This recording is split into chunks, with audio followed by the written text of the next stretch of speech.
So hi guys, welcome to StoomCast, should I say. So we've got a special episode today, here with James McIntyre. What we're going to do is we're going to break down obviously the up and coming SGI6. Very, very stacked card. Anybody that's seen the card, you'll see it's a stacked card from start to finish. A lot of very, very good Scottish guys on there. Guys come up from down south as well. To obviously put everything on the line. He's also got the I believe, is it the under 90 kilos tournament as well. I know we've had the under 85 tournament where obviously Kevin McAloon's reigning champion for that. We had under 80, we've got Mop, the champion of that. Under 70, we got Jordan Cooper, he's current champion. And then obviously, as we know, the recent Square Go, we've got Straight Blast Gym. So they're current champions of that. I believe they're going to be defending that next year at some point, James, yeah? Yeah, our kind of aim for next year in relation to the Square Go style is we'll have the kind of 14 event right at the end of the year. We'll have qualifiers for that. So, off the top of my head, I think we've got 4 teams put their name forward for the slots. So we need another couple to confirm that they're wanting to do that. And there will be a Square Go match on each of the preceding SGIs next year ahead of the year-end one. And the winners of that make up the remainder of the 4 team slots, along with obviously the current champions SPG. Yeah. I mean, that was quite popular, the Square Go. It was a popular event. It was good to see, obviously, how it played out. And obviously the team, Straight Blast Gym, as I say, they had a fantastic competition, a fantastic tournament.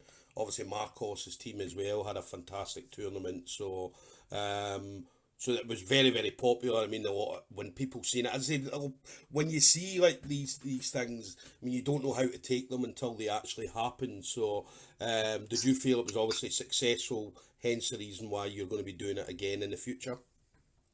Yeah, I thought it was very successful. I mean, it was a bit of pain in the neck in the run up to it because we did a lot of chopping and changing. The teams taking part. Yeah. I think, in hindsight, the way we're planning on doing it next year is probably the best way of doing it. Yeah. Because the 8 teams committed for one event was always going to prove a wee bit problematic, considering some of the teams are maybe that wee bit smaller. And if you get a couple of guys get injured at the same time, as happened to a couple of teams, then that takes them right out of the running straight away. So, definitely the feedback from everyone who was there, very positive. The guys who took part in it loved it as well. So, really hoping for a good thing from it going forward next year as well. Nice one. And then what we're going to do, obviously, at StoomCast again, obviously in relation to yourselves as well, James, obviously me and you spoke, what we're going to do next year is sponsor an athlete who, what we're going to do is James has put up, obviously for the full year, I believe there's 4 competitions, and what James has agreed is, through StoomCast, is give one athlete out there the chance to compete at every single event free of charge. Now, we're going to obviously figure out how we're going to do it. We're going to sponsor someone over the next 12 months, starting from, I believe, first competition will be February, James, yeah? Yeah, February the 8th, I think, off the top of my head, the Scottish Open.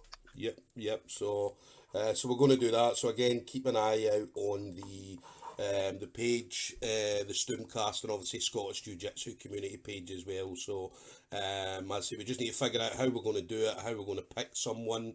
But yeah, keep an eye out on that, and then as I said, it will all be revealed very, very soon. I've just actually had an idea there as I'm looking at the card. We could always do a predictions contest. Right. Based on SGI6. Right, okay.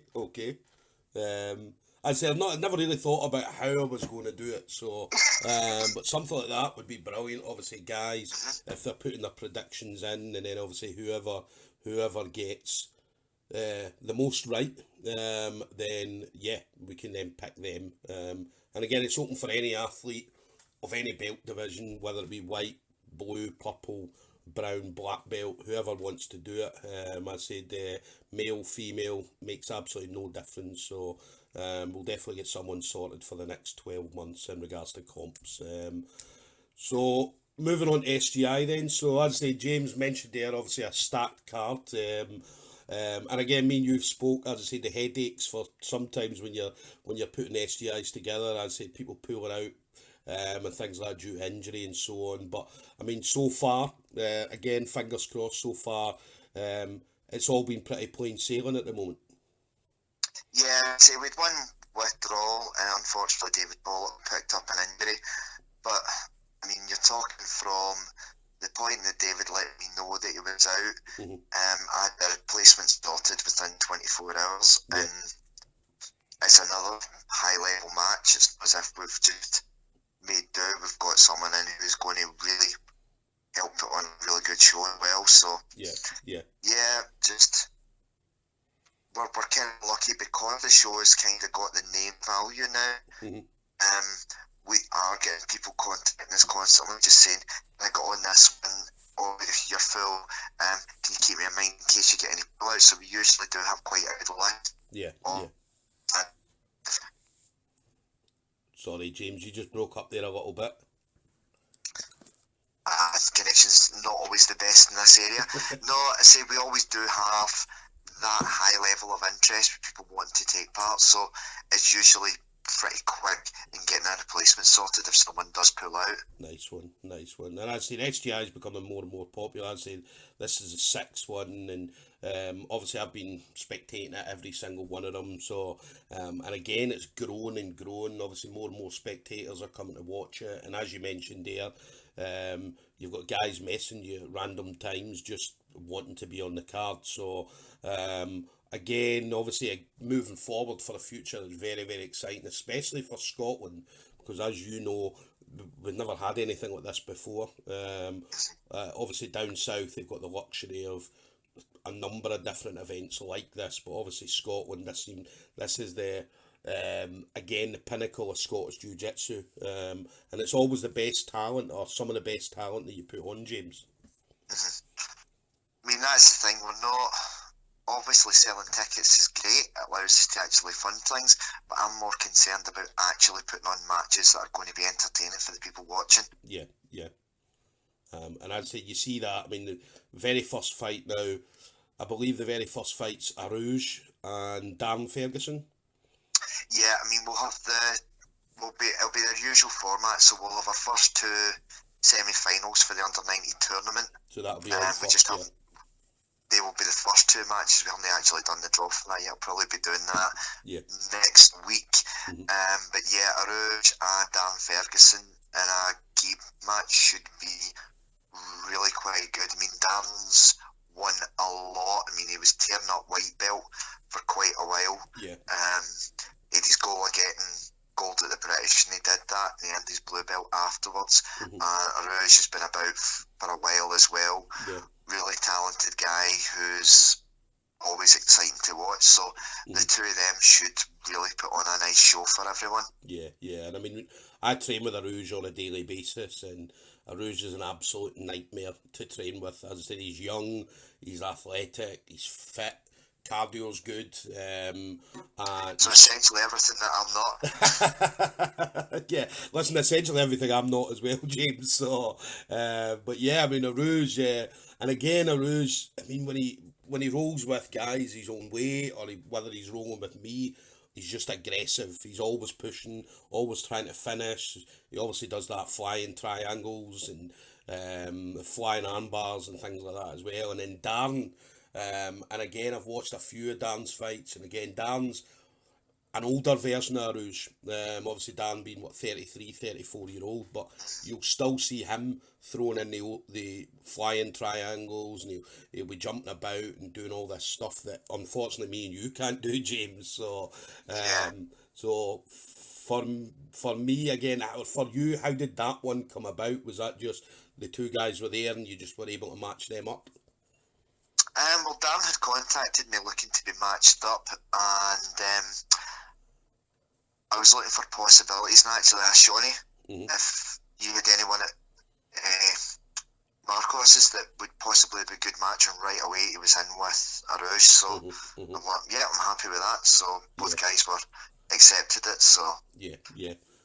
So that's going to be an absolute cracker. I mean, obviously you'll have the semi-finals first, and then obviously having that one again early in the on the card is going to be an absolute cracking match. So anybody that's there, watch out definitely for Arouge and Darren Ferguson. Now, for you, I know you're going to be biased, James, but if you had to pick someone, who would you likely to be? Who would you think? ooh, this is actually one of these ones where I haven't got a clue. Yeah. I think it's that close, it's going to go either way. I think in terms of how it's going to work out, I think we're possibly going to see something finish it out of nowhere. Yeah. As you say, both guys are known for being able to pick techniques out of thin air before their opponent can really catch it. Or the other thing is they're basically going to go at each other for 10 minutes, and the judges are going to have a very tough decision to come. I'm not entirely sure exactly where it's going to come down. I mean, Arouge has obviously got youth on his side as well, but say Darren's game and he goes for it, so I'm going to come out and say I've not got a clue with this one. It can go either way. It can go either way very quickly. And I'm the same as you, James. As I said, for me, obviously Arouge is my teammate. I want Arouge to win, but I know what Darren's like. I mean, I had Darren on the podcast a few episodes ago, and Darren's one of these guys, when you speak to him, and if anybody's ever heard the podcast, Darren's full of motivation, and when he sets himself a goal, Darren will do everything possible to hit that goal. So I'd say for me, obviously, I want Arouge. Arouge is my boy. But again, this is going to be an exciting fight for everybody to see. So definitely get yourselves in early for obviously the semi-finals and that first match that comes up with Arouge and Darren. Next after that, James, we've got Adam Hill at higher level and Cameron Comrie at Scottish Martial Arts Centre. That's a gi match, obviously under 70 blue belt. Is it a no-gi? Right, okay. Yeah, I've got it down here as a gi match, so that'll be a no-gi match then. So again, what's your, again, how did that come about? Was that kind of similar? You were able to match the two guys up, or? Yeah, well, again, Adam had done very well on the last SGI, and he asked for a match on this one.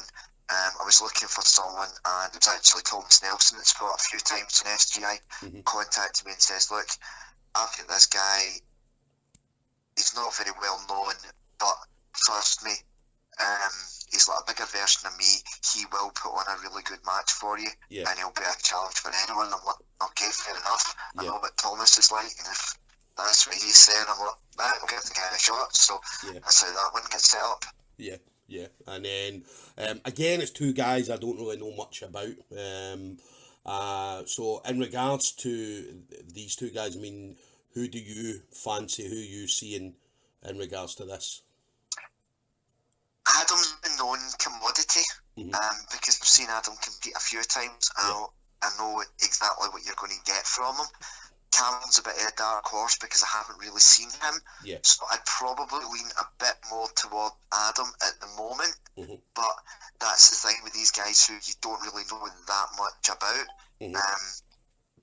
They could be an absolute killer who's just not really wanting to put their name out there, so to speak, and this is the first chance they're getting, at which point got to help their opponent. Yeah, definitely. And then moving on next, we've got Andrew Marley, Dundee MMA, and Craig Leroyd, MMBJJ, or Likens Jiu-Jitsu down in Kilmarnock. Under 80 kilos, and again, I believe that's a no-gi match. Under 85. Is it under 85? Right, okay, under 85. And I believe that's a no-gi match, James, Yeah, that's no-gi. Yeah, so obviously, I mean, Craig Leroy, everybody knows about him. Obviously, had a fantastic competition, I believe, is it recently was it Power BJJ or the Power competition they had? Dougie Collins' Power BJJ down in Paisley did really, really well on that. Yeah. So he's coming in off some really good wins. Andy Marley as well has been doing really well in competition recently. So it's two guys who are kind of at the top of their game at the moment, and who'll just again go for it and may the best man win. Yeah. And again, that's going to be an exciting one, because I say that I know Craig, obviously. I've seen him in training and things like that. So again, Andrew Marley, I don't really know much about in regards to. I don't think I've seen any of his fights. Obviously, I know who he is. So again, for me, obviously the MMBJJ, Craig. Again, being a teammate, as I said, I would lean towards Craig. And again, obviously, seeing what Craig did at the recent Power BJJ as well. So he's obviously coming in with a lot of confidence. As you mentioned there, Andrew, he'll be coming in with confidence as well, because he's been doing well in competitions as well. So in regards to that one, who you fancy and who you looking for in that one? Again, very, very close.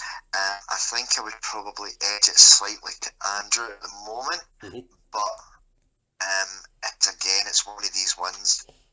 It could go either way in a sense. I've only really going toward Andrew because I've refereed him quite a fair bit recently in other events, and he's been on top form. Yeah. So again, that's going to be an exciting one for everybody watching that as well. And then moving on to got Dylan Coates at Rising Phoenix, and one of the guys, up and coming guys, Gracie Baja, Patrick Rowan. Again, I got to see Patrick. I'd seen him a couple of times in comps, but I didn't really pay much attention. Not that I didn't pay much attention. Obviously, there was other things going on in competitions, but Majid had the Checkmate Interclub on at the weekend there, and I was fortunate that Patrick Rowan, I got to referee all his fights. So obviously I seen him up close, seen exactly what he can do. And Patrick Rowan, very, very exciting fighter. I mean, he's going to have a bright future. Very, very bright future. And then obviously Dylan Coates out of Rising Phoenix, coming out a good team there. Really, really good team. I believe this a no-gi match as well? No, this one's gi. Okay, so that's gi. This one's gi under 85. Do you know what I'm reading it? Yeah, so it's gi under 85. So again, for this one, how did this one come about? Again, was it just that these guys put their name in and you were able to match them up? Yeah, again, Patrick had been asking about being matched up on the card. I put a thing out, I was looking for somewhere for him, and Jamie, Dylan's dad, runs Rising Phoenix, he had contacted me and said Dylan would be quite happy to take that match. Yeah. I thought that's a good one. I mean, Patrick's not been on the scene that long, but he's been really, really successful since he has been. Yeah. Dylan, although younger, only been 18, has got a lot of experience because he's come right through the junior ranks. Yeah. So he's been competing for about 4 or 5 years. So he's got a good level of experience at a lot of the kids' comps down in England. So and now an adult where he's been winning as well. So good matchup. Again, it's one of these ones I don't know how I could call which way it's going to go. Yeah. I think Patrick's been a bit more active recently, so that might give him a little bit of an edge, but you never know. It's just one of these ones that could go either way. Yeah. And I'd say that is going to be exciting. Obviously, we know how well the Patrick's been doing. Everybody's seen it. Patrick's one of these guys on Facebook, so every time he goes somewhere, he's putting it on Facebook, everything that he's done. And as I say, when I seen him at the weekend there, as the first time I'd actually got to see him up close and right in front of me, and it was, as I said, it was a joy to watch some of his jiu-jitsu. And then obviously Dylan, as you mentioned, they're coming through the kids ranks at Rising Phoenix, and Rising Phoenix as well, as anybody knows, has a top kids jiu-jitsu team. I mean, when these kids go places, I mean, they're winning all sorts. So obviously coming through the ranks at Rising Phoenix, again, it's definitely going to be an exciting fight to watch for anybody that's watching it. Yeah. I mean, just on a note, I mean, the work actually has been going on recently in general for kids development in Scotland, because you've not just got Rising Phoenix doing, as well as Gracie Baha Fife have actually been getting a few kids winning at big tournaments as well. That's one of the reasons why we made the decision to have the UK BJJ Kids League in Fife, because it is the real hotbed of kids jiu-jitsu in Scotland at the moment. So lots of really, really good things going on for the youth of the future over there. Yeah, definitely. I mean, I always mention that. I mean, especially Rising Phoenix. I mean, Rising Phoenix have been doing it for years, and they've always had a very, very successful kids team. And then, as you mentioned there, Gracie Baha Fife under Darren Clark, their kids team as well has grown and grown, and again, they're having very, very big success. So it's going to be exciting to see, obviously, that fight, and exciting, as you mentioned, about the kids league that's going to come as well. So, and the fact that you're having it in Fife is absolutely brilliant. So next fight's is an under 85 no gi, Jamie Gardner at Braveheart MMA and Fraser Hirsch of Results Gym. Now this is a sponsored event, sponsored by Paul Patrick Plumbing and Heating. So again, with this one, obviously, again, I don't know too much about Jamie, but Fraser, I got to see Fraser for the very first time at the weekend there, and this guy is an absolute savage. He fought, I think it was Craig Sieber, and I think he was beating him like 18-0. Absolutely dominated Craig Sieber. And I think he ended up going on. I'm sure he submitted him with like 8 seconds to go or something. So, but for the full fight, he was just absolutely dominant. He was all over Craig, and he was throwing him about and getting positions, tipping him over, and it was just an absolute crazy first. And it was the very first fight, because obviously you know yourself, usually in competitions when people come in for the first fight, it's usually a kind of feeling out process. They don't want to tire themselves out if they've got other fights. Whereas this Fraser just went all out first fight and then just continued that momentum going forward. So again, for you, I mean, this has got to be an exciting fight as well, just to see these two guys. Yeah, I'm not entirely sure, but I think there might possibly be a bit of bad blood with this one, because the guys actually contacted me themselves, had arranged this between them. Right, okay. So I don't know. Okay. And they wanted to settle a score or whatever. I wouldn't really know the details behind it, but I had no work involved in this one at all. They set it up, asked if I'd put it on. I'm like, aye, no problem. Yeah. I always quite like ones like that. It saves me any hassle whatsoever.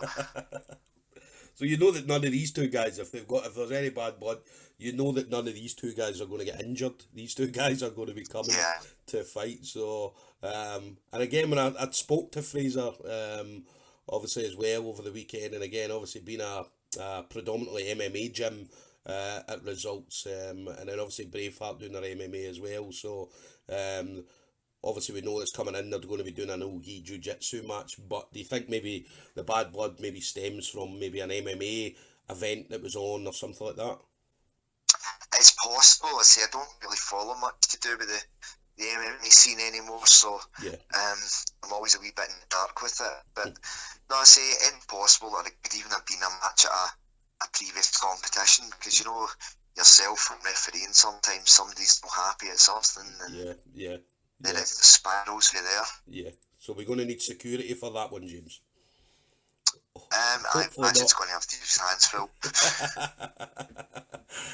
So that's going to be exciting again for you. I mean, if you were to pick a winner out of them two, I mean, if there's bad blood, and these two guys go at each other, it could be anybody that's going to win it. But anybody you fancy out of them two? I think I would lean slightly towards Fraser, but Yeah. We'll see how it goes. Yeah, definitely.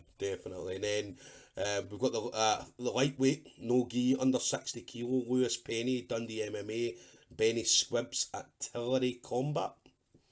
Yeah.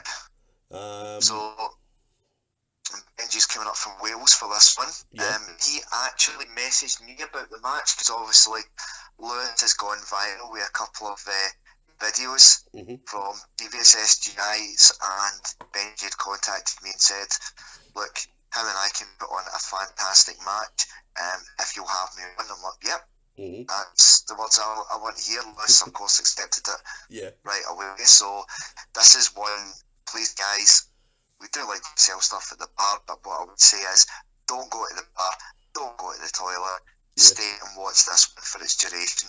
It's going to be like watching a tennis match because your eyes are going to be back and forth, back and forth, back and forth. And I pity the referee, I pity the judges. I'm just glad it's not going to be me that's doing either of those roles for it. And it's always brilliant. I think that's definitely a Giles one to be reckoned. He's the only man I can think of who can keep up with it. And it's always brilliant watching the lighter weights going at it because they're so fast, they're so quick. The way they transition from position to position is unbelievable to watch. So again, for me, obviously being an under 60 kilo, no gi match as well. So I reckon it's definitely going to be exciting. It's going to be a very, very good fight to watch as well. So two decent guys going at it. So yeah, I mean, for me, picking a winner, it's difficult under 60 kilos to pick winners because, as I mentioned here, it could be anybody. As you said as well, it's going to be like a back and forward for the full 10 minutes. So yeah, definitely an exciting one to see in regards to the two guys. And then again, up next, you've got another lightweight, under 65 kilo this time, no gi, Barry Monroe, Scottish Martial Arts Centre, and Kevin Loban, Gracie Barra Fife. Yeah, Kev had been looking for a match. He'd messaged me. I don't know if playing well at that kind of weight. Barry's your man. He's always looking to be matched up. Never backs down for anything. Again, always puts on a show. So I figured that was a good match. Both guys were happy with it, and they'll entertain the crowd. So I was very happy to put that one on. I mean, these two guys as well both come out of really, really good camps. Obviously, Scottish Martial Arts Centre, Barry training under Mop, and then Kevin Loban training under Darren Clark. So again, both really, really good camps. And both guys, as I said, kind of really, really good level in regards to both of them. So again, for me, it's going to be an exciting one as well. Who do you fancy, or who would you lean towards maybe taking this one? I'd probably go slightly towards Barry, mainly because I've seen Barry compete more often than I have Kev. Yeah. But that goes for nothing because that's the thing. If it's someone who's an unknown commodity, as we said earlier about Callum Comrie, then you don't know what they're going to be bringing to the table. So yeah. I'm the same as you. Eat my words. Yeah, no, listen, I'm the same as you. Barry Monroe, I think, would probably just edge that. The reason for that, I mean, you see these guys training all the time. Kev Loban, you don't really see him as much as you would see Barry. So yeah, for me, I would probably lean towards Barry as well. Being an OG match as well.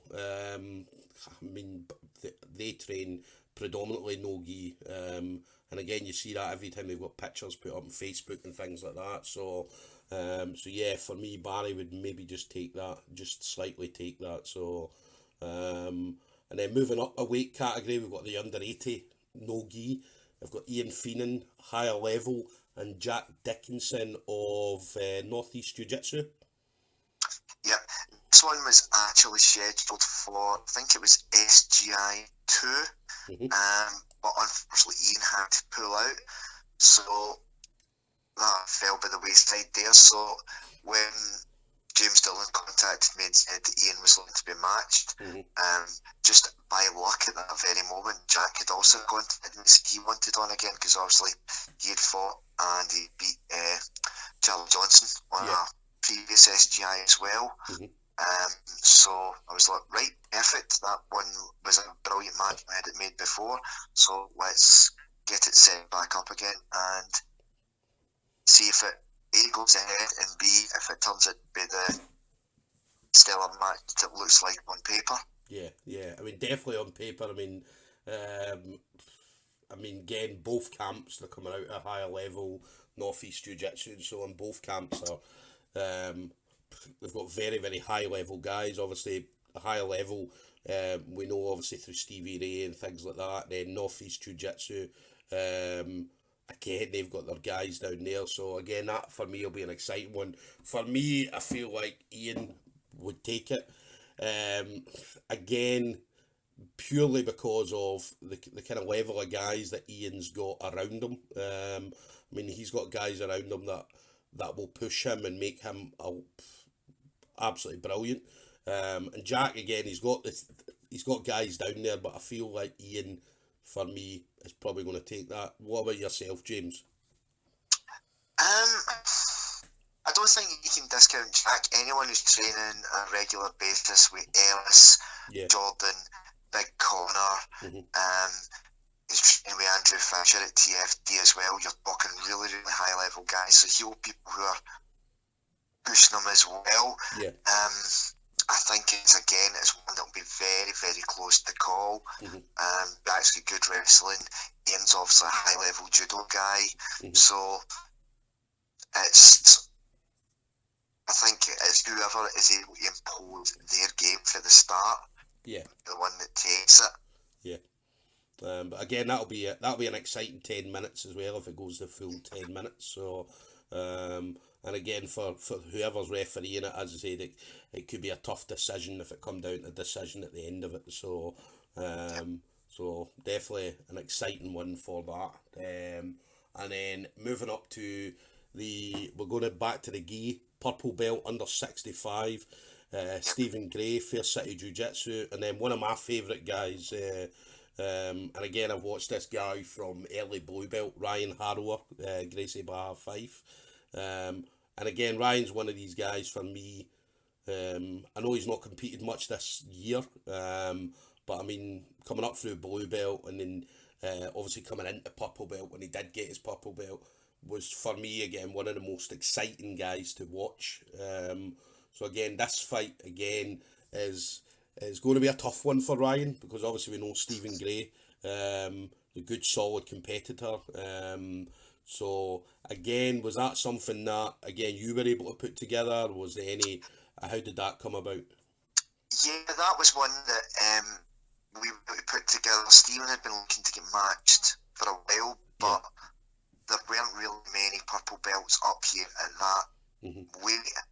So, fortunately, Ryan obviously got his promotion.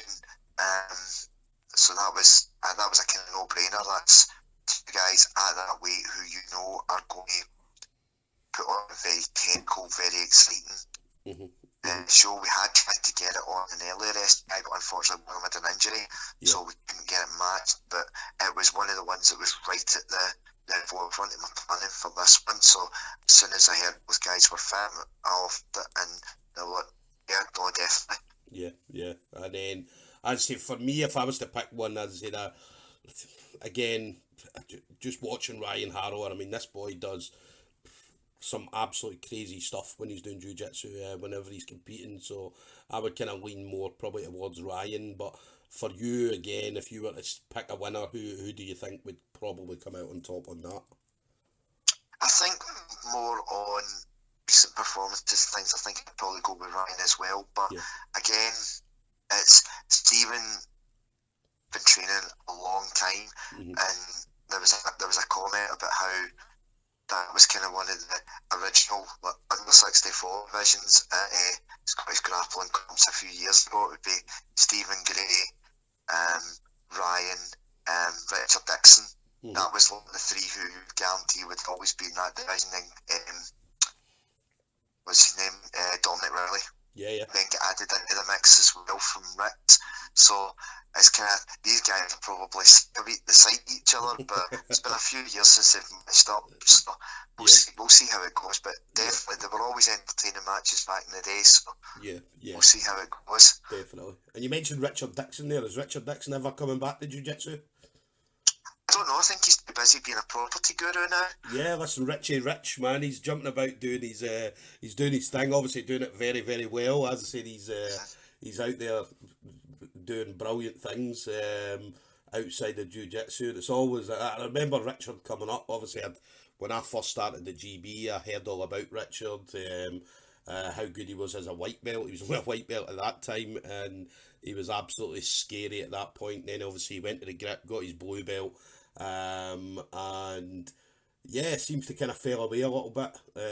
Obviously I know he was doing MMA, had a few fights MMA, but yeah, he seems to be more concentrating on obviously his property business. He's doing obviously the shares and stuff like that as well. So yeah, we'll listen to be on The Apprentice before we know it.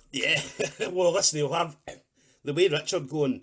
Alan Sugar will be on The Apprentice, and Richard will be sitting behind that table. So, so yeah, hopefully one day, if Richard, if you're listening, mate, get your no-gi stuff back on, and let's do this. Do you know what I mean? That would be an exciting tournament to see. A very, very exciting tournament to see. And we've got up next no-gi, under 80 kilos, Rhys Strathern, Braveheart MMA, and then Mark Edwards, 12 gauge MMA. Yeah, Rhys obviously had a good win at last SGI. He's been doing well in competitions up here. Mm-hmm. He'd asked about getting a match.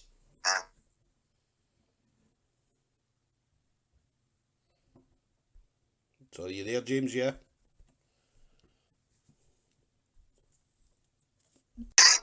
So yes, Rhys Strathern, Braveheart MMA, Mark Edwards, 12 gauge MMA, under 80 kilo no gi. Again, this one's sponsored by Plum King.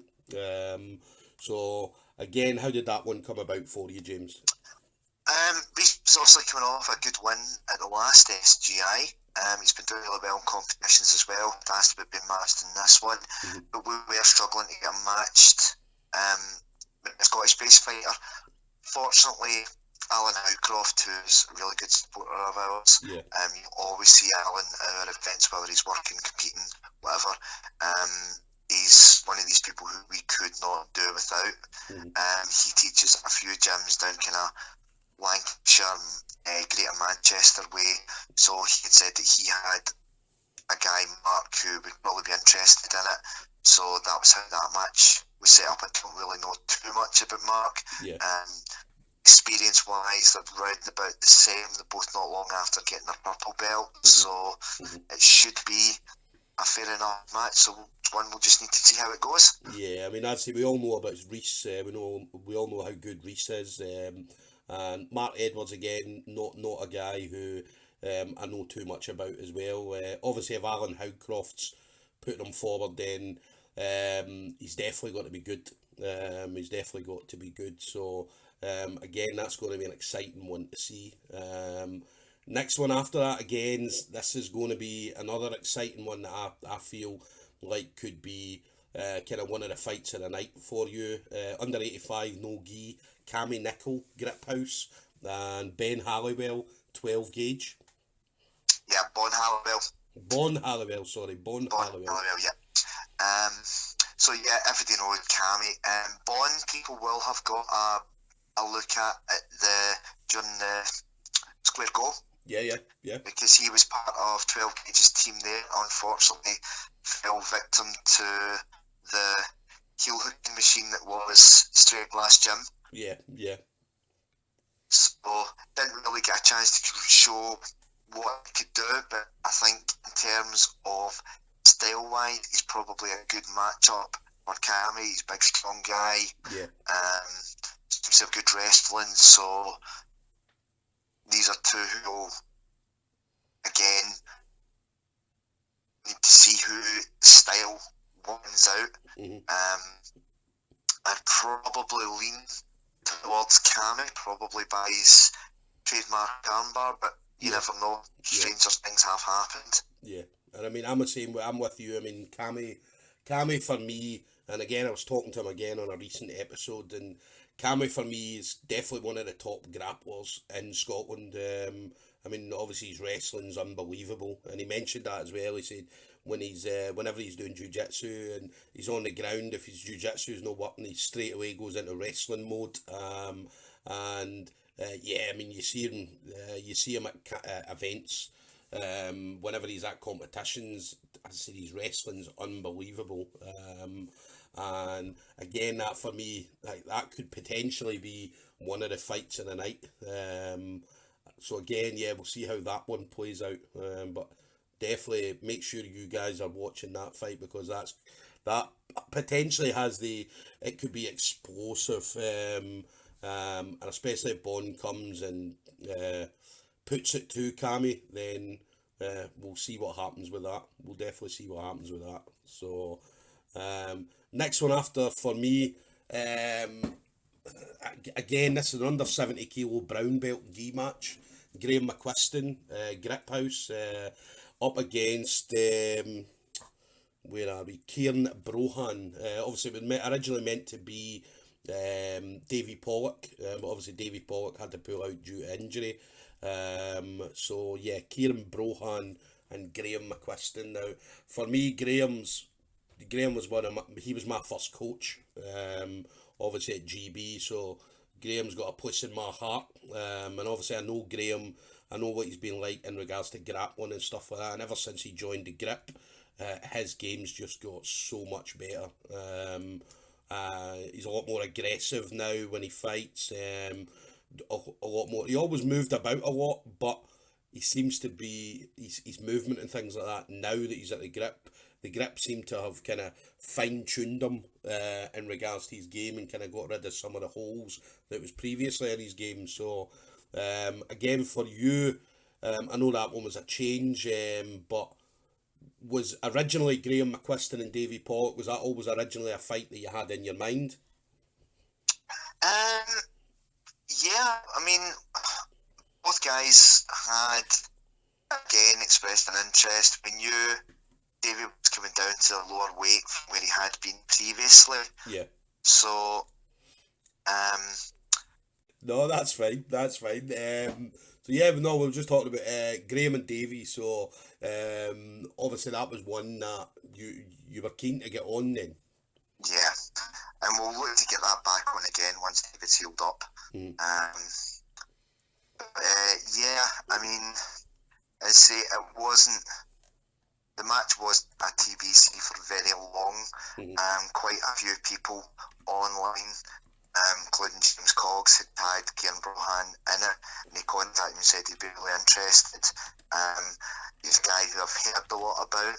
I've not really seen compete that often, but anyone who I know really rates him. I thought, well, that's going to be another good one for the fans, so let's be having it, and quite keen to get as many people from different areas round about on as well. I mean, I've got a good relationship with the Team Rhino guys. I've known Andy for a good few years. I remember him first battering me back in Galway in 2006.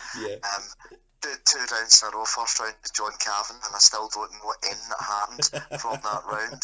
And then I get Andy the next, and it was entirely different. Kettle of fish. Still got hammered, not as nice or as technical as John did.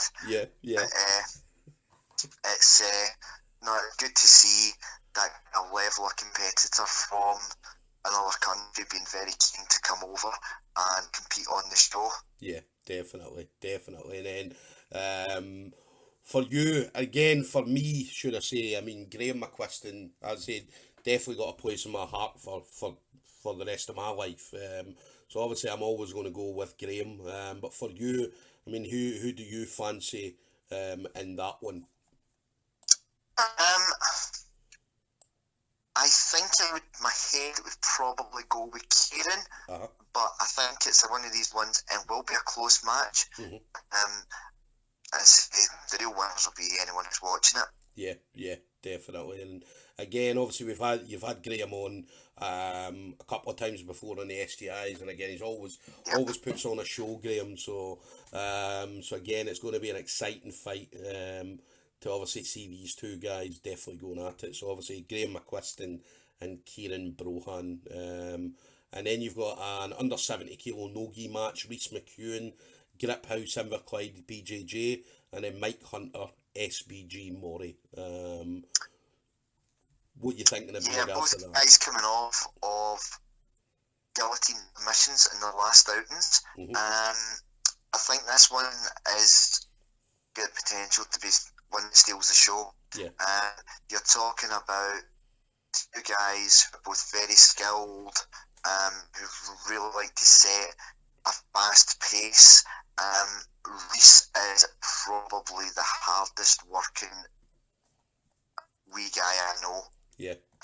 The amount of hours he puts in, he's very, very grounded. You'll get some people who have the success that he's had with his amateur MMA career and everything else, who will be up themselves. There is nothing like that in Rhys. He's just such a sound, likeable guy. So I'm a wee bit biased in this one. I think Rhys is probably going to take it, but again, it's going to be a really good match. Yeah.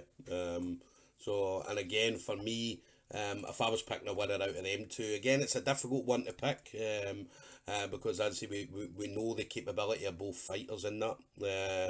But again, for me, if I was to pick a winner, I'd maybe say Rhys, maybe just edge it. But again, it's going to be one of these ones where if that goes the full 10 minutes, it's going to be an exciting 10 minutes for everybody watching. So, yeah. Then moving on, I've got the guy we just mentioned there, Alan Howcroft, Stealth BJJ, up against Jim Henderson, Real Grappling. Under 80 kilo brown belt gi division. So again, how did that match up for you? Because I know that Alan's always one of these guys he'll fight anybody at all. He doesn't care who he fights, and he's always happy. You always see Alan, and he's always happy to be there. What do you reckon of this match? How's this going to play out for you? This one, I'm not sure how this one's actually going to play out. It's going to be interesting. Jim, for those who don't know Jim hasn't been about the scene for a while. He had really, really bad injury problems. Yeah. But Jim was a guy who was multiple time British, had medalled at European events as well. Yeah. He was top level, and then picked up some bad injuries and it's kept him out for quite a while. Yeah.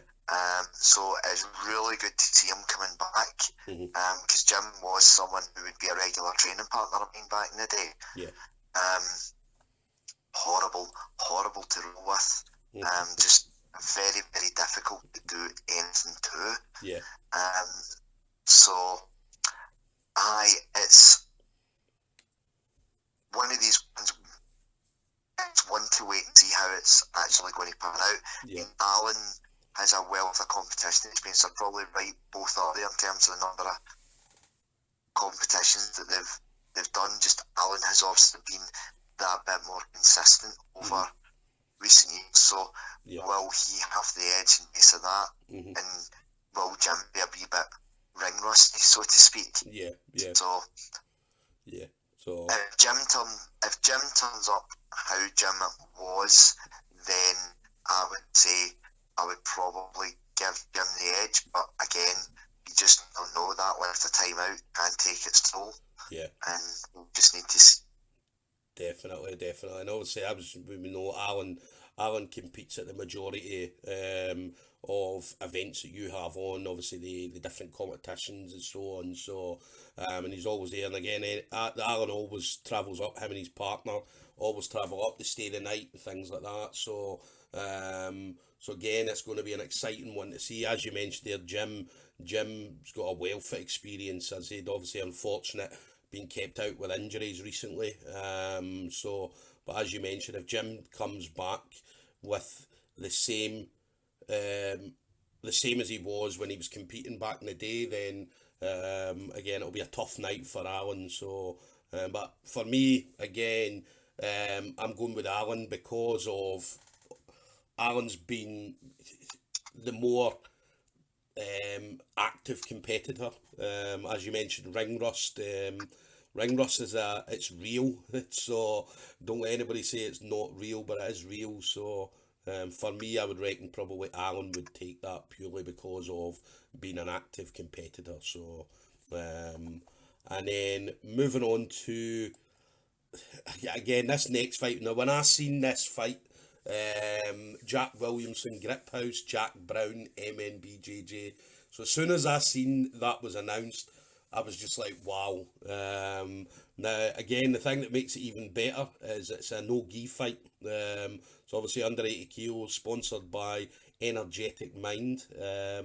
But yeah, when I seen this, I thought this is going to be fantastic. And I was speaking to Jack about it recently, Jack Brown, sorry, and he feels the same. He feels like this fight against Jack Brown is going to be absolutely brilliant for both of them, as well as anybody watching. Jack Williamson, as we know, again, very, very energetic. Loves his flying armbars or his jump in armbars, triangles, moves about very quickly, is able to transition from position to position very, very quickly as well. Jack Brown, as we know, for me, definitely one of the kind of top leg lockers in Scotland at the moment. As we've seen that, obviously, previous SGIs when they did things like the square go, and both active competitors. So, what's your thoughts on that one, James? It's another one. Don't go to the toilet. Don't go for a drink. Don't take your eyes off it for at least a second, because you will miss something. Yeah. I don't think I've ever seen either of these two guys in a boring match, Yeah. because they just go for it. Yeah. If you think of Jack Williamson's match with Tristan, one of the previous SGIs as well, Yeah. I think this one is just going to be highlights left, right, and centre. Yeah, yeah. It's definitely going to be exciting. As I said, other people are probably the same as me. As soon as they seen this one announced, they must have thought, wow, man, this is great. This is, and again, it's one of these ones that is potential. This could be a fight of the night contender. As I say, both of these guys are going to go at it. And I watched Jack. Jack had a video up. Jack Williamson, sorry, had a video up recently at a comp he was in down south. I think he fought Ryan Harrower, fought a couple other people as well, and it was just a kind of highlight reel of some of the stuff he was doing. I think he managed to do like a 3-minute video, just highlights, which is unusual. I think it was about 3 or 4 minutes, which is usually unusual, as you know more than anybody, that trying to get a 3 or a 4 minute highlight video from maybe 2 or 3 fights is almost impossible sometimes, but Jack managed to do it. And I'd say that them jump in arm bars and jump in triangles and stuff like that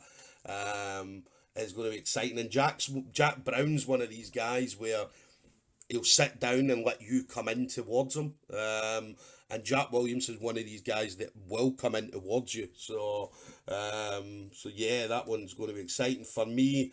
Again, obviously Jack Brown being obviously one of my teammates, so I've got to go with Jack Brown. But Jack Williamson's again one of these guys, always got a place in my heart. Again, one of my first coaches.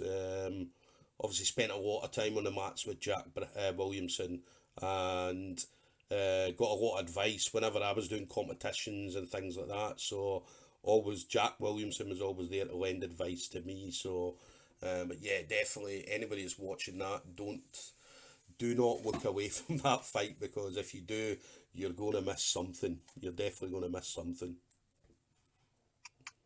And then next one I've got, again, another exciting one, Stevie Way, Chimera, if I'm saying that right, Chimera, Real Grappling versus obviously Bellator guy, Cal Pacino Eleanor out of Northeast Jiu Jitsu. So again, having Cal on is obviously a big thing as well as Stevie Ray and a few of the other guys. But how did you manage to get Cal Pacino on the card?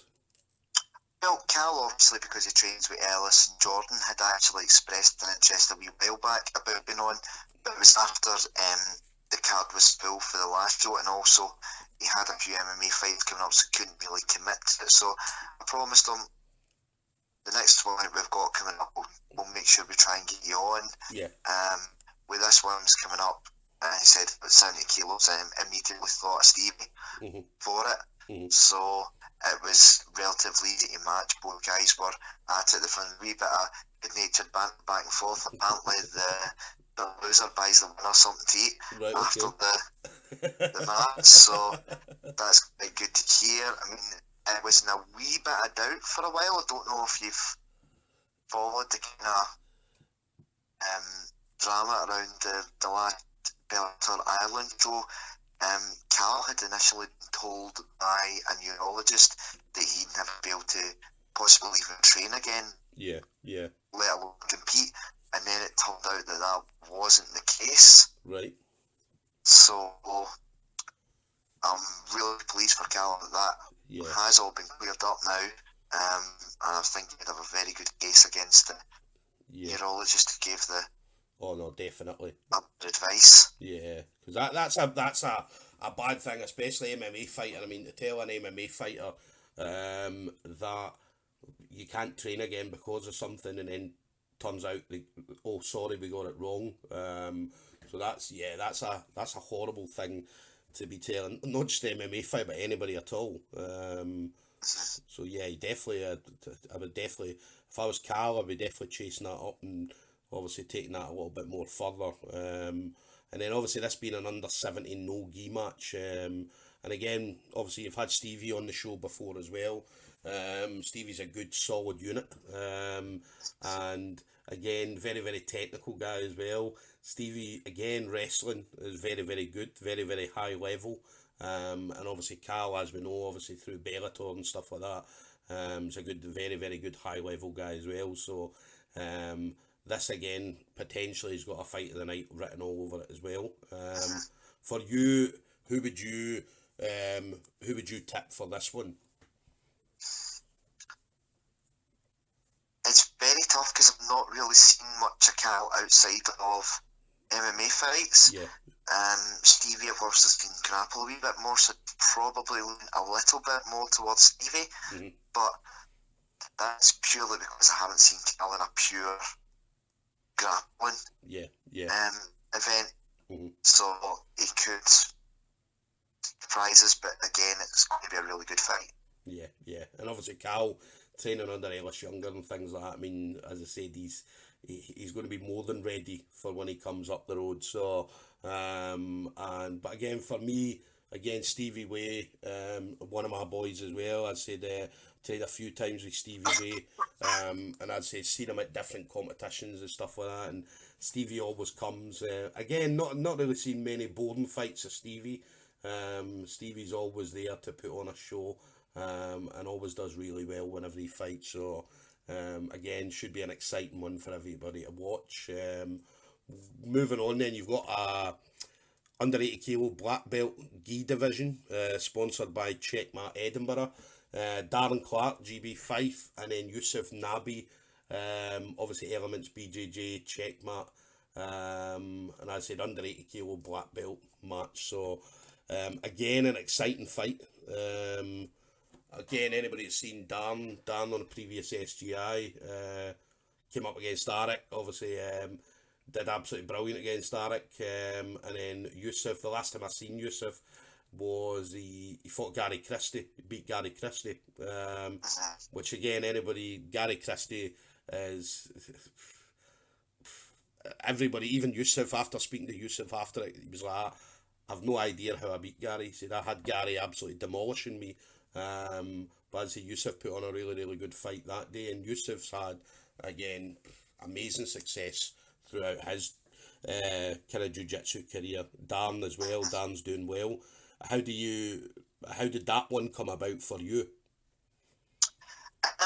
Well, Dan had had obviously been looking to be matched in the card as well, and with Dominic coming up for a main event, which we'll obviously talk about later on, Yusuf had asked, is there anyone who I could compete against? I'm quite keen to be on the show, not just in my corner, but a competitor. I thought, well, Darren's been looking for a match.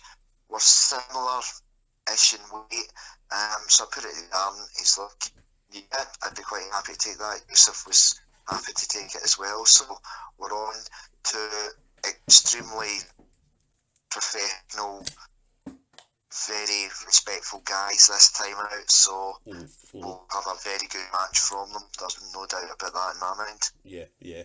It's definitely, again, going to be exciting to see. As I said, if I was to pick a winner, as I said, I think Yusuf would edge this one. Obviously, Dan for me, very, very good friend of mine. Obviously, I want him to win again. Heart says Dan, head says Yusuf. I think it's going to be a tough fight for both of these guys. Yeah, I think I'm probably in the same category with you. Head says Yusuf, but Darren's got so much drive and determination, you can never ever count him out. Yeah. Dan's one of these guys as well. He's probably one of the busiest professors out there. You see him, obviously, he's just recently set up, obviously, as you know, GB Dunfermline. He's now setting up GB Dundee. He's currently in the process of getting that all built up and things like that. So I think they're having, when I spoke to him, they're having some kind of a seminar or something that Dan's running on, I believe it's Sunday, if I remember rightly. We're going to have obviously an open day for the students, a big grading day as well. So obviously grade some of the guys up. So yeah, I mean, there's a lot of things Dan has got going for him at the moment. Is that going to be a hindrance? I don't know. But again, as you mentioned there, Dan has so much drive, so much motivation. He's putting videos up every single day or every couple of days, just with his motivational thoughts of the day and stuff like that. So, but as we mentioned, Yusuf, very, very high level competitor, has had some great wins under his belt in recent times. So, be a tough fight. It will be a tough fight for Dan. So, but hopefully Dan does it. And then we can see what comes next for Dan after that. So, another good fight that you've got is an under 85. This is for Kevin McAloon's belt then, up against Dave Bain of Checkmate Edinburgh. 15-minute match for this one. So again, anybody that's seen Kev at recent events, Kev's done absolutely brilliant as the under 85 kilo champion. Won the tournament at I believe SGI6. And then Dave Bain, as his last couple outings in SGI have been spectacular. Obviously he had the win over Nathaniel at the first one that he was on, and then he beat now James, you'll be able to tell me this. I'm trying William to remember. Granger from 10th Planet. Yeah, and he beat him in the last fight. As I say, the last one that he was in, as I say, he started off a bit slow, but once he got into his rhythm, Dave Bain, then that was it. It was pretty much over after that. So again, this one's going to be exciting as well, because obviously both of these guys are again good solid guys, very, very technical. You see Dave Bain, he's always got videos, or used to put videos up doing different fancy techniques and stuff like that, and he was able to then pull them off in different competitions. And then as I say, Kev's been around for a while, and again, I didn't know this, but obviously you've got the on Smooth Comp all the different fighters and things like that, where you can check how many wins they've had, how many losses and things like that. So I didn't know that until recently, when I was obviously looking at Kev McAloon on the internet, and I was able to see his win and loss record. He's pretty much untouched up here. Yeah. It's and he's one of these people who you would have thought that possibly maybe Grapple Fest or Polaris or someone would possibly even have had I look at him based on that. But although that's not come yet, I would imagine that would be at some point in the future. Yeah. I mean, it would be ideal for a lot of these guys if we Polaris had a contenders event up here. I'd be more than willing to help them out with that if they were keen. But we just need to wait and see. But no, Kev is someone who just, for years he's just quietly gone about his business and got better, and won more and more. Yeah. I mean, Dave is, you say Dave's very technical. He can do things which look like fantasy techniques, and he's also as strong as an ox. Yeah. I think that was the thing that surprised some of the previous opponents. I would not want Dave Bain to hold him a leg, and if he did get a hold of it, I'd be making sure I tapped in time. Because both Nathaniel and Liam ended up in crutches for a period of time after their match. So you need to be very, very careful. And Dav, as I said, he's not going out to injure people. It's just when he gets that submission on, he's got it on straight away. Because obviously, you know yourself, if people are trying to go for whether it be heel hooks, foot walks, or something like that, there's usually a few seconds where they're trying to adjust and get it on. Whereas Dav Bain seems to, as soon as he gets it, he's got it. And then the next thing you know, as you mentioned, you're walking about in crutches for a few weeks. So. So again, that's that for me. Again, I couldn't really pick a winner out of that. Again, it's going to be one of them ones where this could go for the full 10 minutes. I don't think it will. It could potentially go the full 15 minutes. And we've never seen Dave Bain. Well, I've never seen Dave Bain go any more than a couple of minutes in a fight, so I don't know, will his cardio last 15 minutes? Obviously we know Kev can in competitions he can roll the full 10, 15 minutes, 20, 30 minutes and so on. So again, that's going to be an exciting one to see. And as we said, that's the under 85 championship match, so it's Kev McIlwain's championship belt, so Kev being the champion and Dav being the challenger, so we'll see how that one pans out. And then you've got another under 70 championship, 15 minutes, Jordan Cooper being the under 70 champion, got it at SGI6 from Northeast Jiu Jitsu, and Shawnee Stewart, MNBJJ, Likens MMA. So again, another exciting one to see.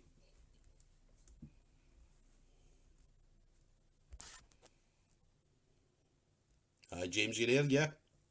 Yep, just broke up a wee bit there, Stuart. No, that's fine. Anybody doesn't know, James is just recovering from the flu. I think you had the flu or your chest infection. I was away. I was helping run the UK BJJ International Open down in Cardiff as part of my role with the UK BJJ, and I came back up with what they tell me was an upper respiratory infection and an ear infection. So I've done nothing but cough and splutter for the past 2 weeks, really. And this is the first day I've really had my voice back to normal.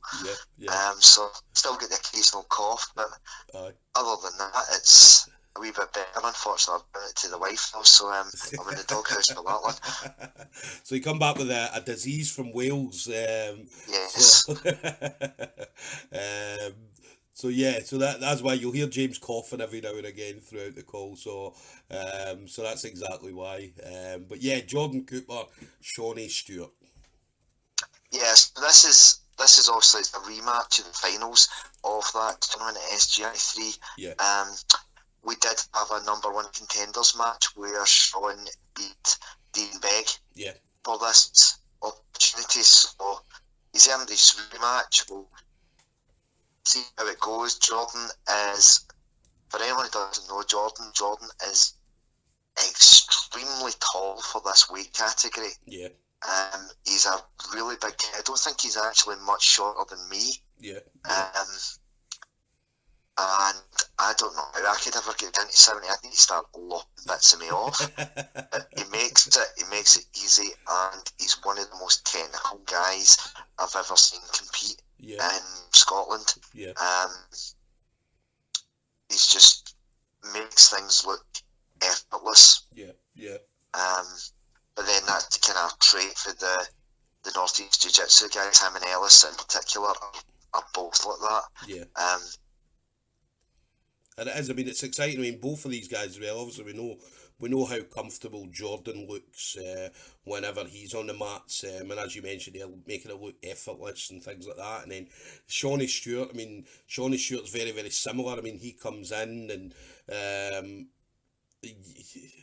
and he again's very, very similar. He does a lot of things. He does makes it look effortless and he's very relaxed as well, Shawnee. I mean, whenever you watch Shawnee in competitions, you see guys that just go 100% straight away, whereas Shawnee will come in and you'll maybe sit down and then just kind of slowly ease into different techniques or different positions and things like that. So both of these guys very, very confident, very relaxed, but again, both very, very technical guys. Yeah, I mean, I would probably give the edge to Jordan, obviously, since he is the reigning champion, is coming off that victory. But again, Sean's probably used that as a kind of inspiration and training for it. I mean, Sean, as you say, he's very technical, but he is like a wee terrier dog as well. Yeah. He just keeps going and keeps going. Yeah. As soon as he's got something in his sight, he's keep going for it. So yeah, definitely. You can never count him out. Yeah. So again, for me, if I was picking a winner, again, it's one of these ones. Obviously, heart says Shawnee Stewart, obviously being my teammate and things like that.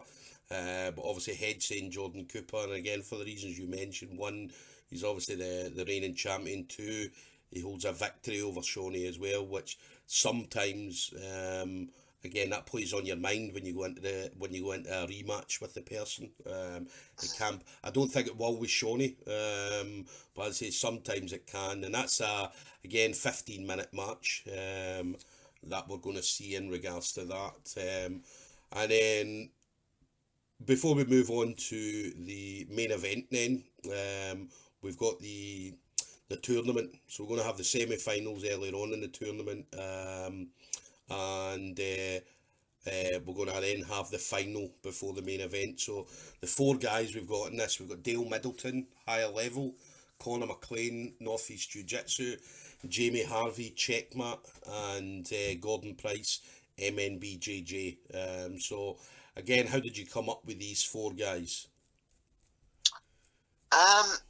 Conor was a bit of a no-brainer. Conor's not lost on an SGI, other than it was one of the ones who was eliminated by a draw in the square goal, but he's not lost a singles match on SGI, and he's finished them all as well. Yeah. Including, I think his last outing, he finished Martin Smith. Jamie is, I may be wrong in saying that, but I think Jamie's one of the guys who has never lost on SGI as well. Yeah, I don't think he has. He's been on. Yeah, I don't think he has. I mean, he fought. I'm trying to think who he fought. He fought Andy Baker. Beat Andy Baker. He fought. What's he been? I think he's been on. Well, Jamie's been on 2 or 3 times now. I think he's been on 3 times. 3 times, yeah. And as I said, I don't think he's not lost. And again, obviously, Jamie, I mean, training day in, day out with Dave Bain. That being his main training partner, and again, obviously we know what Dave Bain's like in competition, so for you to be training and going one-on-one with Dave Bain every single day, whenever you're training, going over different techniques, and you always see the two of them when they do the fancy videos, it's always Dave Bain and Jamie doing the videos, so obviously we got Conor McLean, Jamie Harvey, Dale Middleton. Dale has been looking to go on for a while. Really good guy, mostly known for his MMA background. He's trying to do it the right way and was looking to be involved, so we figured that he was someone who would give that bit of extra element into the tournament. Yeah. And then obviously Gordon Price, again, we know about Gordon Price through, again, predominantly MMA as well. He's currently 2-1 on SGI as well. Yeah. Obviously was a big part in the MNBJJ team that made it to the finals of the Square Goal last night as well. Yeah. And again, that's an exciting one. Again, you've not done the draw yet, so we don't know who's going to be fighting who to start off with. But again, I mean, all four of these guys, I mean, any one of them four guys can win this, which is an exciting thing. So, again, all very technical. I mean, grappling. Again, these four exciting grapplers, and it's going to be definitely exciting to see how that one pans out. Again, we've got the semi-finals, that'll start off the night, and then just before the main event, you're going to have the obviously the final just before the main event, and that's going to be a 15-minute, sponsored by rashguards.org, and they're sponsoring all of the full tournament then, yeah? Yep. I mean, they've sponsored all of our tournaments right for the start. The support that we've had for Chris Goymer and his guys has been fantastic. Yeah. One of the biggest reasons why we've been able to do what we've been able to do in terms of SGI. So yeah. I can't thank Chris enough for all the help he's been. Yeah, brilliant. So again, that's going to be an exciting tournament again. So we're going to crown the first under 90 kilo champion. As we've had under 85, under 80, under 70. So obviously the first under 90 champion will be announced that night. What are you going to go next in regards to the tournament? Have you got a specific weight division you're going to be looking at next? I think the order it's going to be going in next is going to be under 75 will be at the March show.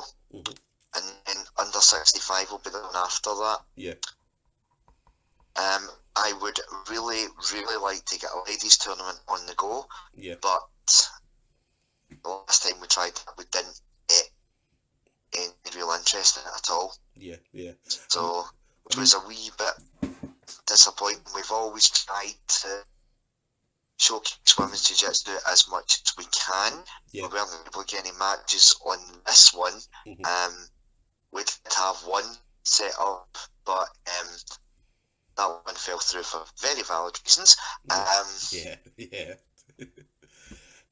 But yeah, I mean, as I said, when I was at that checkmate Inter Club at the weekend, I mean, there was a few females out there, and again the talent, and again these are probably some of the women that you don't usually see at maybe like the Scottish Grappler events, because it was maybe their first competition, or they don't do very many comps or whatever, and there was a lot of good talent. I mean, some really, really good females out there, and again, obviously if James is putting on a competition, obviously any females that want involved, as I say, you know exactly what to do.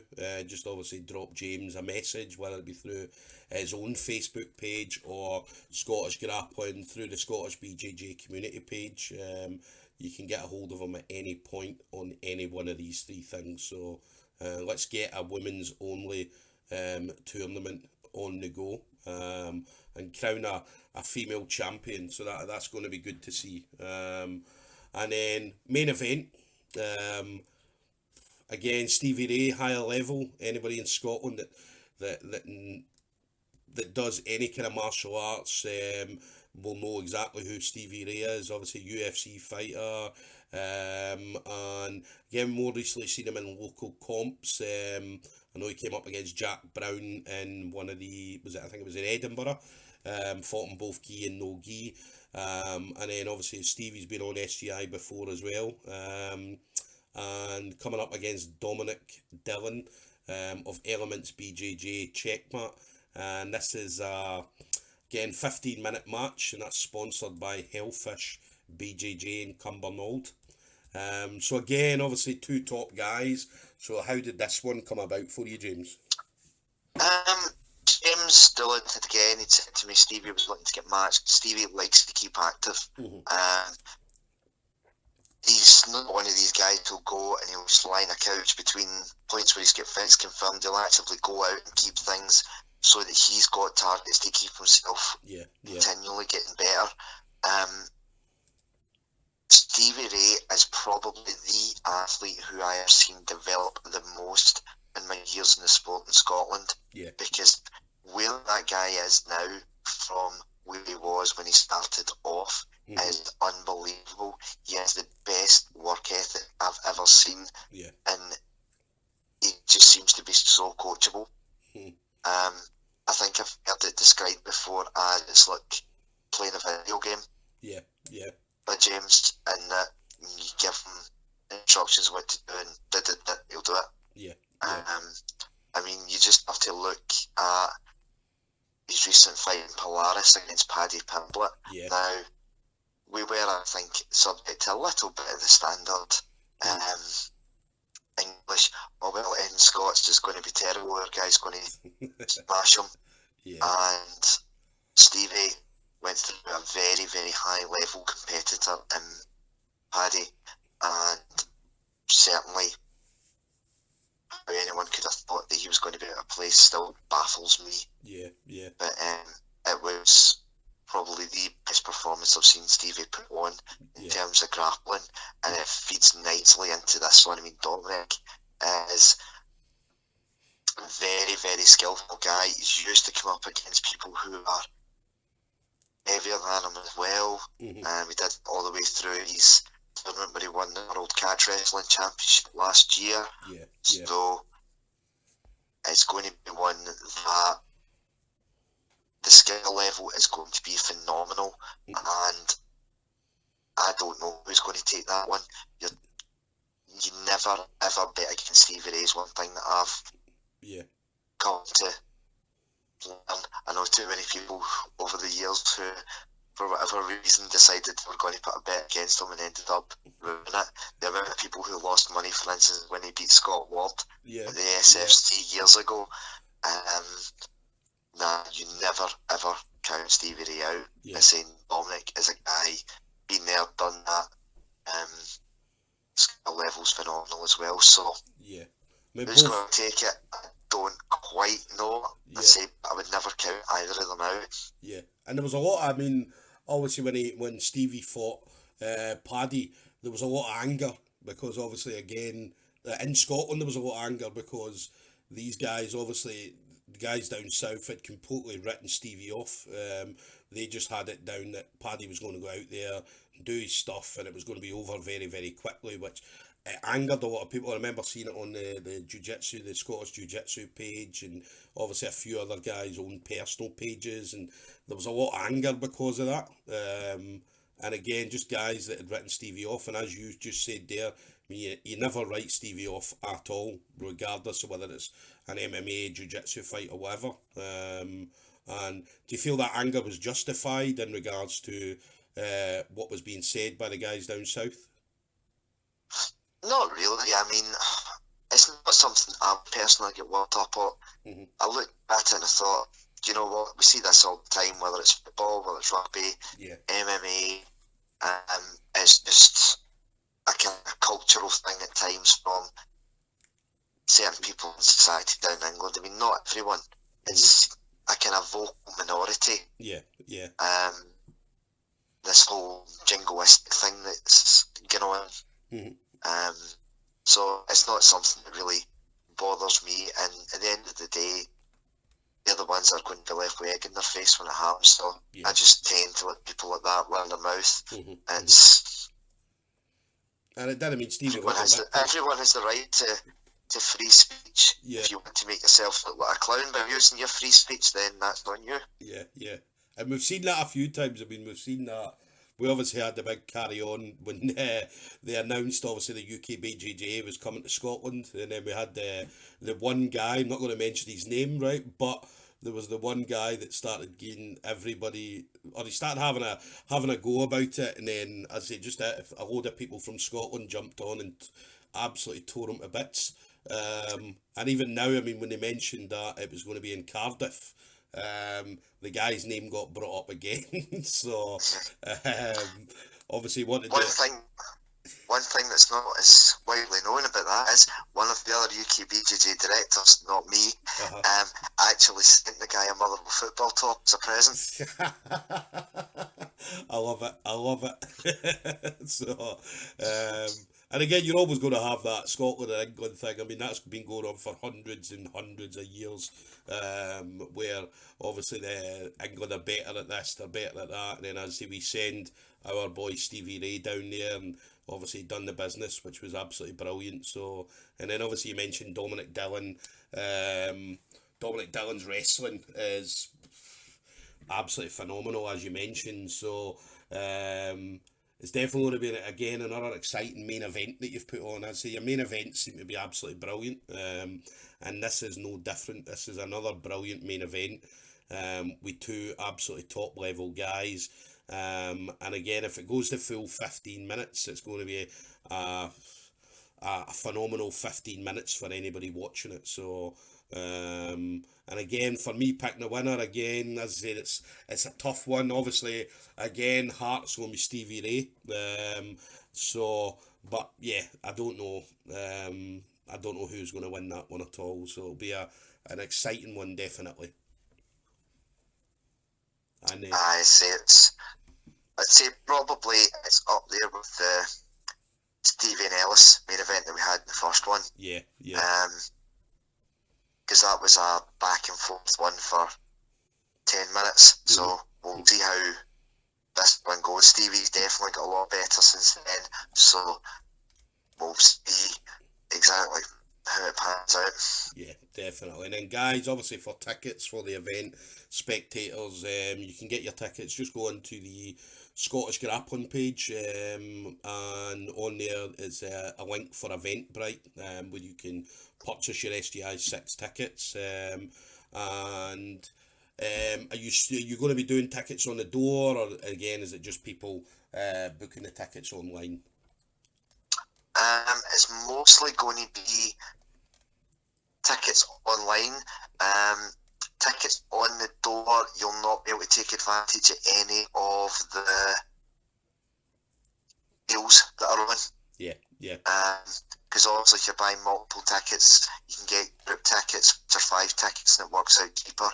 Or if it's like a whole load of people, there's a club ticket, and again, it works out cheaper for 10 tickets, but doing it that way, rather than buying 10 standard edition ones. Yeah. And there is tickets still available. Obviously just looking on the event page just now. As James mentioned there, you've got your club tickets, you've got your group tickets, and then obviously your standard admission tickets. So the group tickets is good because obviously it's reduced by a bit. I think the last one you bought, I think it was 5 tickets. You only paid for 4.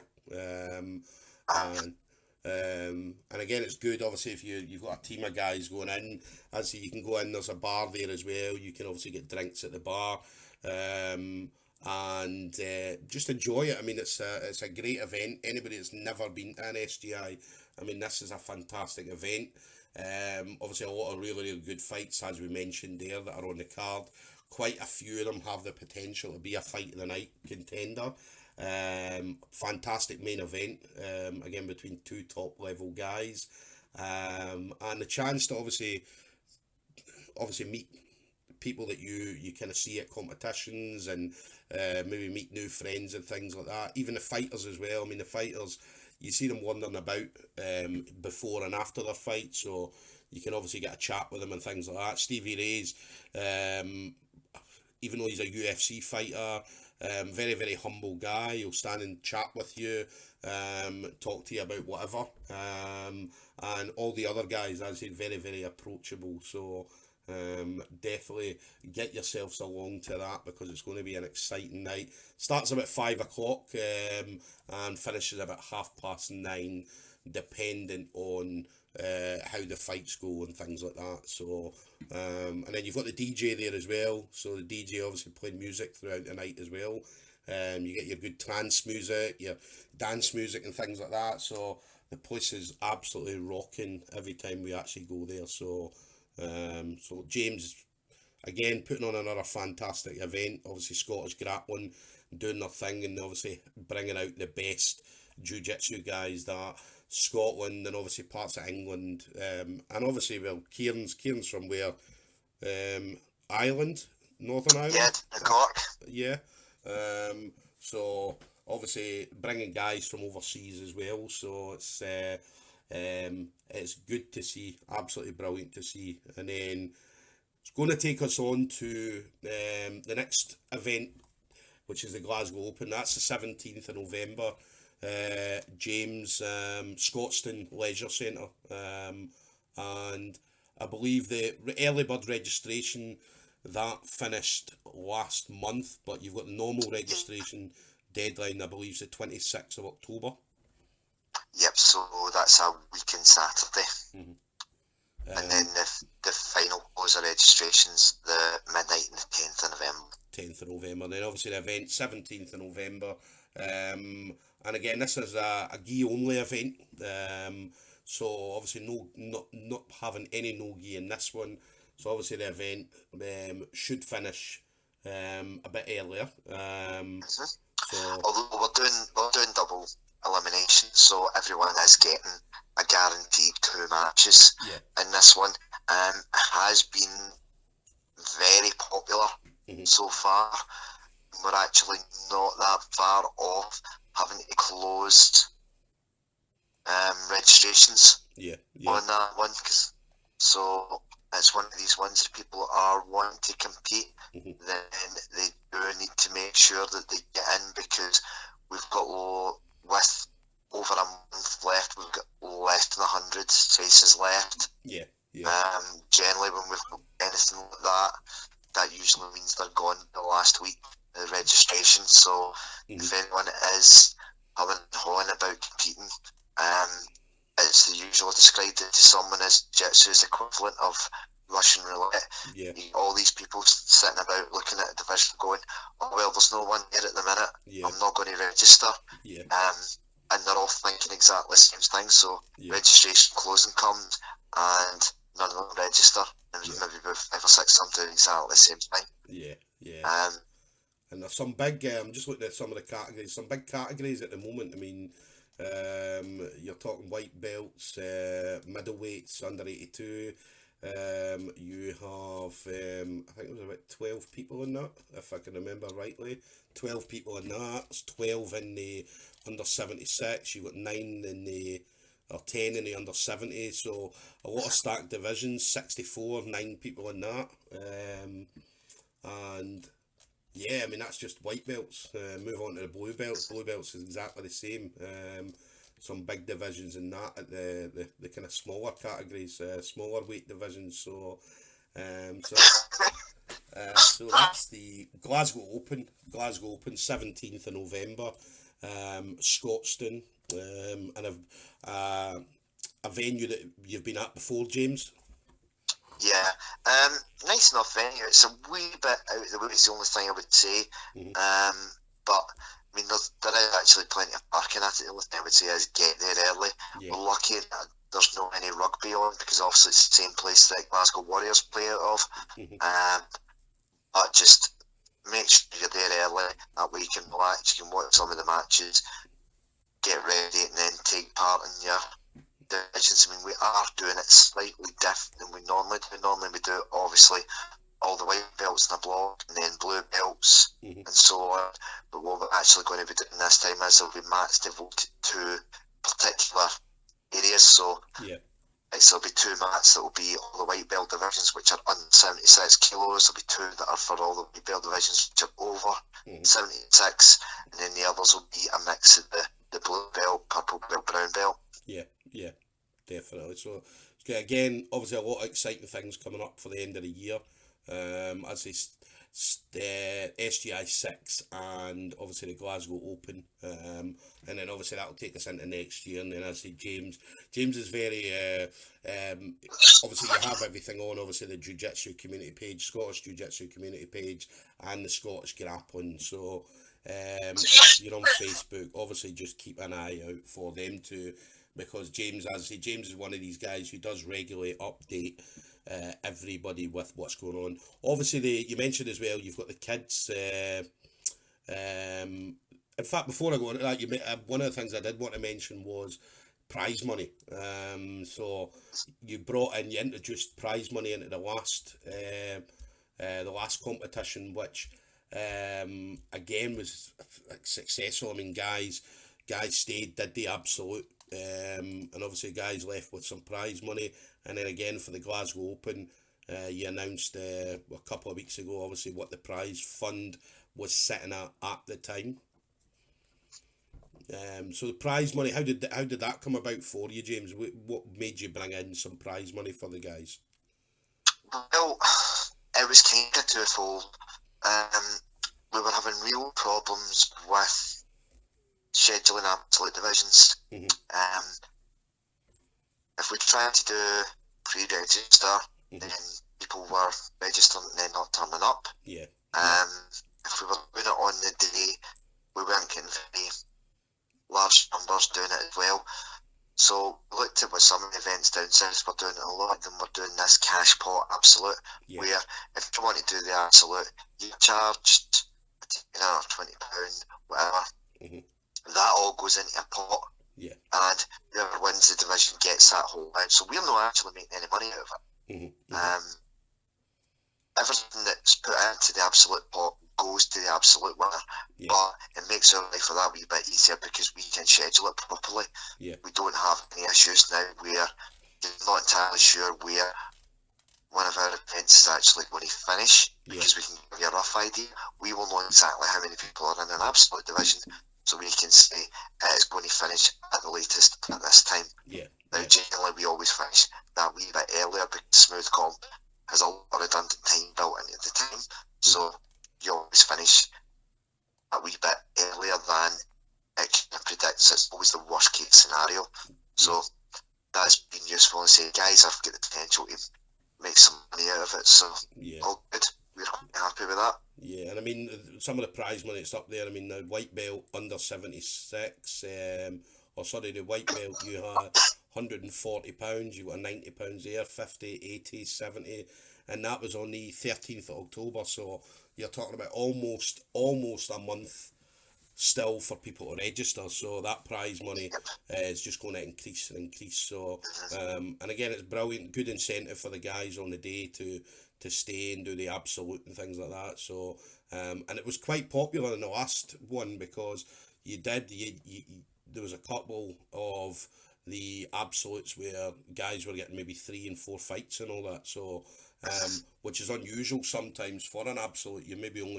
There's only maybe 4 or 5 people left usually, but people stayed for it, so which was absolutely brilliant. And then the last thing then is obviously the kids competition you've got coming up. So that's I believe you said it was a UK BJJA Kids League. Yeah, so it's subsidised by the UK BJJ. Also, I'm one of the directors and also the area officer for Scotland. So it comes in cost-wise at £10 for UK BJJ members. It's all double elimination, so making sure the kids get plenty of matches. All the referees involved are UK BJJ level 2 certified. So, and we're following our strict child protection policies for making sure that kids are not being matched up in a way which is potentially dangerous to them. So if, for instance, there are kids who don't have anyone in the division, we will match them within one weight category or one age category. We won't match both. And if we can't do that safely, we will issue a refund without any questions asked. And we're also hopeful next year of running a free development day for UK BJJ member kids. I've actually got that basically set up and good to go. I just need to wait on one of the instructors that we've got who agreed to do it, giving us dates which suit. Venue's pretty free. The other coach who's going to be doing it is pretty available as well, so we're just waiting on that, and that'll be very, very good. That, as I say, there'll be no cost to any UK BJJ members for that. It'll be done free for the kids. We've run these a couple of times down in Wales and been very, very successful. And we're just trying now to roll that out across the rest of the UK. Definitely. So it's obviously a lot of exciting things coming up in Scotland. Obviously over the next little while. So that competition, that kids competition, when is that? When does that happen? That is on the Saturday 26th of October, yeah? Of October, so yeah, a week till on Saturday. That's fine. So obviously anybody that's there, obviously go along, cheer these kids on. There's going to be a lot of good kids, and I've seen a few kids competitions. I've been at a couple, obviously with my son and things like that. So and they're always exciting. Again, you see even kids as young as 5 and 6 year old, if they're in competing, I mean, they still go at it just like adults. So but definitely some exciting fights, so keep an eye out on that. And where's that being held, James? Where are you guys running that? I'm running it jointly with the Rising Phoenix gyms, so we're actually running it up in Glenrothes at the Glenrothes Martial Arts Centre. It's a dedicated martial arts gym. It's not actually where Rising Phoenix train out of, but it's quite near to there, and it's an absolutely brilliant facility. Just help me with this. Took up there, and it's fantastic. So really good environment. I say the numbers for it are really strong.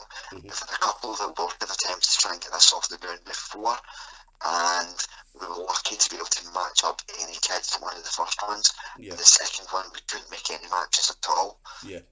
So it went on hiatus for a couple of years.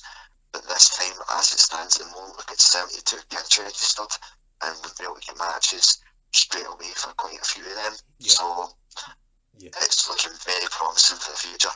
Brilliant. So again, anybody that wants to go up and watch some jiu-jitsu, that's a week on Saturday. Then get yourself along to Glenrothes for the UK BJJ Kids League. And as I say, promises to obviously James, if anything James does in regards to competitions in Scotland are always brilliant. So definitely get yourselves along there and watch that. So but listen, James, thank you very much again. It's been an absolute pleasure. Sure, you know that. As I said, I know you're obviously dying with the cold, or the tail end of the cold. So listen, definitely thanks for taking time out during your recovery from that. Oh, no problem at all. All right, and I will speak to you soon, sir. Okay.